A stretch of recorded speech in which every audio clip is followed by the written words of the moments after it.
Hey VC, happy Sunday, all that. How you guys doing? Good. Four more records. This might be the last show for a month or so as my fucking record player broke yesterday. Which pisses me off to no end. It was a fancy 1960s sort of one piece. Um, and I don't know what's wrong with it, the belt, but it's a big sign in the back that says no serviceable parts, high risk of electrocution. So I'm not gonna fuck with it. So I'm taking a look at getting it repaired, but until then, yeah. Anyway, so let's start with the four records for today. The first one is The Key by Nocturnus. This was given to me by my good buddy Adam Parker. The glare is terrible today. I usually make these things in the morning. Maybe if I take it out of the bag. No, that's no better. Whatever. It took me quite a few listens for me to get into this record. It did. And I was really excited about it because it's a nice 180 gram, put out by Hooray. Nice bit of a sci-fi, sort of technical death metal. With this rad sci-fi cover. I didn't get it the first couple of times I listened to it. Even though it has everything that screams Paul would dig this. Like songs like Standing in Blood, Droid Sector. I love sci-fi metal. I do. Absolutely do. I mean, I love Slough Fag. I love anybody that puts a little bit of sci-fi into their metal. And look at these cats. They're pretty awesome. But, you know, the more and more I listened to it, and I sort of forced myself to really give this a chance, the more and more I grew to love it. It reminds me of early Deicide. And I don't know why that is. It just does. I don't know. I'll be the first to admit I don't know shit about death metal. I don't. Everybody I know loves it. And I'm on the fence about it. It can be good in small doses for me. But as far as death metal goes, I don't know. But this record definitely grew on me. Early Deicide. I don't know what else to say about it, except it's been getting a lot more spins than I thought it was going to. Thank you, Adam, because it actually kind of opened my eyes to some stuff I wouldn't have normally listened to. Second record.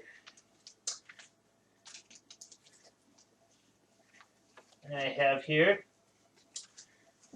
is an absolute piece of shit. Uriah Heep's Return to Fantasy. The ballerina, I don't know, either sort of getting a comet crammed up her backside or something. I can't figure out what's going on in this picture. This is an excellent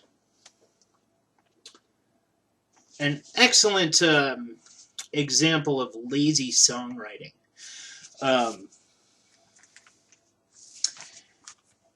You know, and this is 75 Uriah Heep. You know, so it's later, sort of later Uriah Heep, and on Warner Brothers label.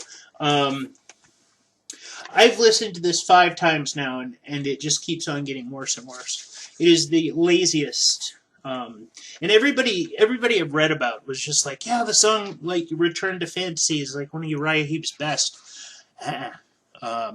Not in my book.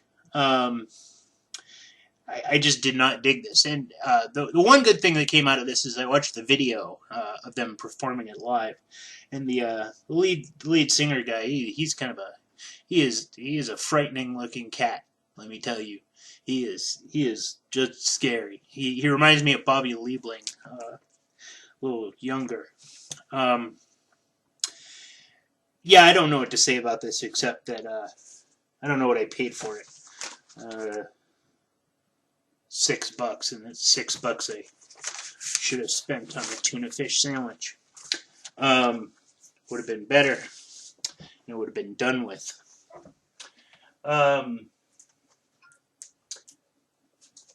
Next is a record I really have been digging.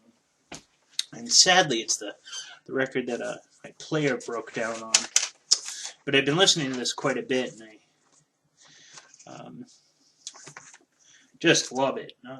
It's a heavy weather report. Heavy weather. Just fantastic. Jazz fusion. I got into them because I watched the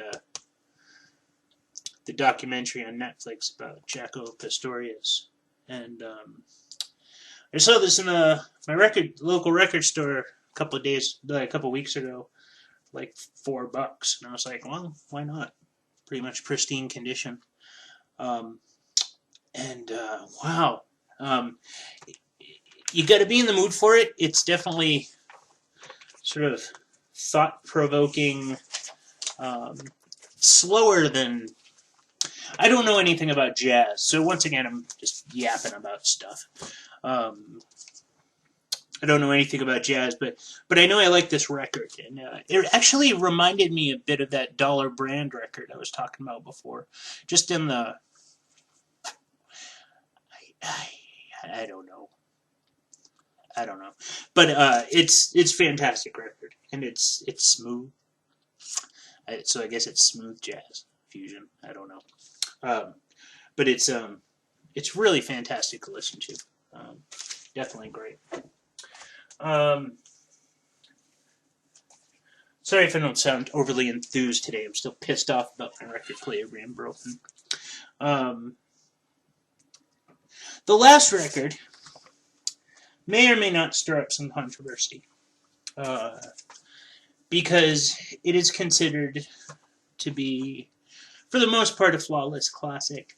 Well, I don't know about flawless, but because it's certainly not. Black Sabbath Volume 4. This is a nice Spanish press I picked up somewhere on the NEMS label.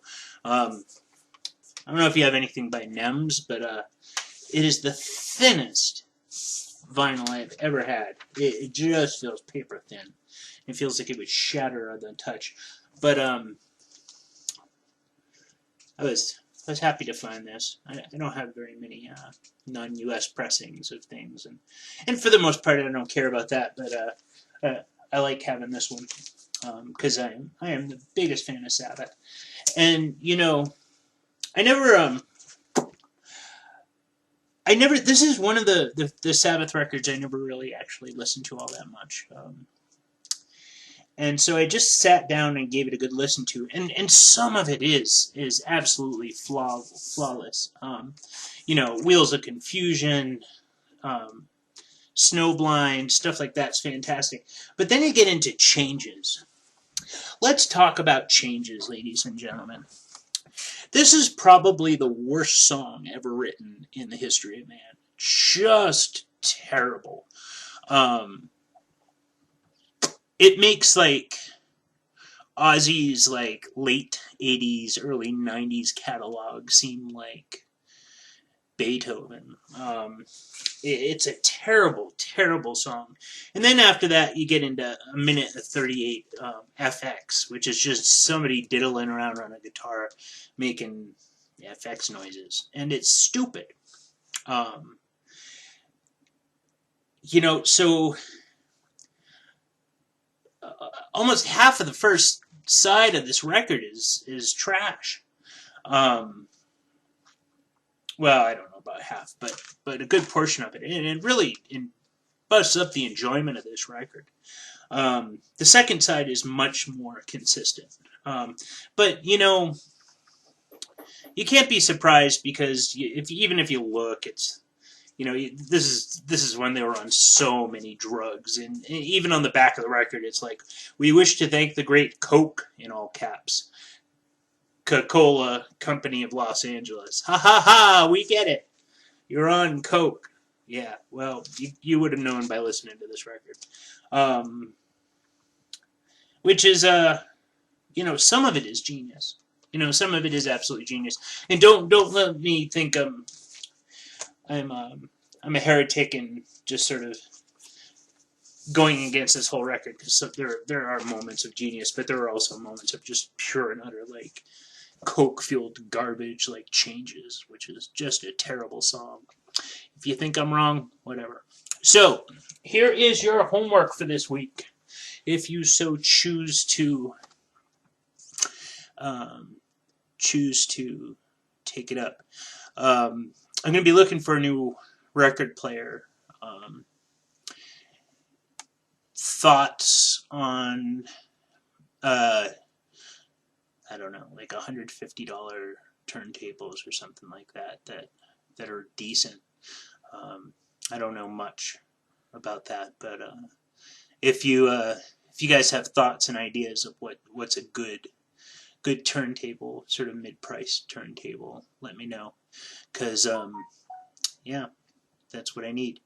So I'm not going to make videos until I actually have a turntable to play records on, because that would just be me sitting around talking about sandwiches, which, fascinating in its own right, is not what I've set out to do. So I shall see you guys soon. Be so kind as to comment, and thanks much. Have a great weekend. Bye.